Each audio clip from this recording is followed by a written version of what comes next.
assistindo um filme triste. Mas nós vamos ver aqui um homem que chorou sobre um muro derrubado. E isso é o que eu queria falar aqui. Um homem que chorou pelos muros derrubados. Eu vou começar a fazer uma suposição, e eu espero que seja verdade para todos que estão aqui esta noite e que querem ser usados por Deus. Eu vou incluir nessa suposição que você veio a conhecer Jesus Cristo como Senhor e Salvador da sua vida, confiando no seu sangue derramado para cobrir os nossos pecados. E você não pode fazer tudo isso, você não pode servir ao Senhor e fazer tudo isso. Mas se você fez isso, a Bíblia é muito clara que você recebeu um dom espiritual para ser usado no serviço do Senhor. 1 Pedro, capítulo 4, no versículo de 10 e 11, diz assim: cada um administre aos outros o dom que recebeu, como bons dispenseiros da multiforme graça de Deus. Se alguém falar, fale segundo a palavra. Mas se alguém administrar, administre segundo o poder que Deus dá, para que em tudo Deus seja glorificado por Jesus Cristo, a quem pertence a glória, o poder para todo sempre. Amém. É uma grande bênção quando você vê o Deus Todo-Poderoso, Criador dos céus e da terra, usando você em uma capacidade para servir ao nosso Senhor Jesus Cristo. Mas tem muito mais do que servir a Jesus Cristo, do que somente falar sobre Ele. Deus quer usar cada um de nós, mas Ele quer desenvolver em nós uma pessoa útil para Ele. Quando nós olhamos para a vida de Neemias, nós aprendemos muitas qualidades com Neemias. Quando nós olhamos para ele, nós aprendemos as qualidades dele no serviço e na liderança. O livro de Neemias divide em duas partes: construindo os muros, no capítulo 1 ao capítulo 7, e construindo pessoas, no capítulo 8 ao capítulo 13. Neemias chegou em Jerusalém no ano 444 a.C., 13 anos antes de Esdras retornar de lá. E Neemias era um líder que Deus usou para este fenômeno. E Deus usou Neemias para que ele levasse a Neemias para Jerusalém para reparar os muros da cidade. Mesmo tendo muita oposição, ele conseguiu concluir, como muitos pregadores aqui já passou aqui, já falou, em 52 dias. Não podemos esquecer que o templo já tinha sido construído há 70 anos atrás. Mas os muros que Nabucodonosor destruiu nos anos 586 a.C., esse sim, continuava nas ruínas, deixando a cidade indefensável e exposta aos ataques do inimigo. Como vemos em Esdras capítulo 4, versículo 11 e 23, eles tentaram reconstruir os muros alguns anos antes, mas quando os samaritanos e os pagãos ao redor da cidade viram aquilo, eles reclamaram para o rei, e o rei assinou um decreto para que parasse o projeto.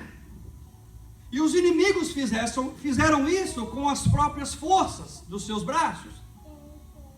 Em novembro e dezembro do ano 444 a.C., nesta época, Neemias estava servindo como copeiro do rei. E quando Neemias teve essa conversa com seu irmão, seu irmão que acabava de vir de Jerusalém, Neemias queria saber das condições como o cativeiro sobreviveu depois de passar por um momento de grande estresse. A palavra diz que os muros de Jerusalém estavam quebrados e as suas portas queimadas, totalmente desprotegidas. Mas o mais interessante aqui é que Neemias sabia disso. Neemias sabia de tudo isso antes do irmão dele falar para ele. Ora, os muros e as portas estavam queimadas e quebradas há mais de 140 anos. Neemias sabia disso. Mas ele ficou devastado com aquela notícia. É como se você sabe de alguma coisa, que alguma coisa está acontecendo, e de repente você quer saber uma notícia para ver se alguma coisa mudou, alguma coisa melhorou, e se Deus agiu naquele lugar, e transformou, mudou alguma coisa, trouxe o povo de volta. Você quer saber algo novo, e eu acho que essa era a intenção de Neemias aqui. Mas como essa não era a resposta que ele ouviu, e pelo zelo, pelo amor que ele tinha pela palavra de Deus, ele ficou transformado, ele ficou triste. E ele teve 6 ações naquele momento que o levou a ter, pela notícia que ele recebeu. Primeiro, uma ação, ele escutou a notícia. Segundo, ele sentou para processar aquela notícia. Terceiro, ele chorou. Em quarto, ele ficou triste com aquela situação, porque a notícia veio pior do que ele esperava, do que ele já sabia. Quinta, ele jejuou. E por último, ele orou perante Deus. Neemias chorou, jejuou, ficou triste e orou por dias, querendo que Deus fizesse algo sobre as condições deploráveis da cidade. Deus respondeu fazendo 3 coisas para Neemias. Agora, para quem Neemias orou? A palavra diz que ele orou para o Senhor, Deus do céu, o grande e terrível Deus. Esse foi para quem ele orou. E qual era o caráter desse Deus? Um Deus, a palavra diz que o caráter dele é um Deus que guarda seu conserto. É um Deus misericordioso para com aqueles que guardam os seus mandamentos. Na oração de Neemias, quando ele estava orando ao Senhor, ele teve 6 coisas que ele requereu de Deus, que foram que seus ouvidos estivessem atentos, que seus olhos estivessem abertos com a situação que estava acontecendo. Lembra da palavra que tu ordenastes a Moisés, teu servo, que seus ouvidos estejam atentos à oração do teu servo, que eu estou fazendo agora. Prospere o teu servo neste dia, para que eu encontre misericórdia diante do rei. Ele queria, o único motivo que Neemias orou, é porque ele já queria preparar o coração do rei, para lhe conceder a bênção que ele precisava. Primeiro, Neemias viu uma grande necessidade, que queimou o coração dele.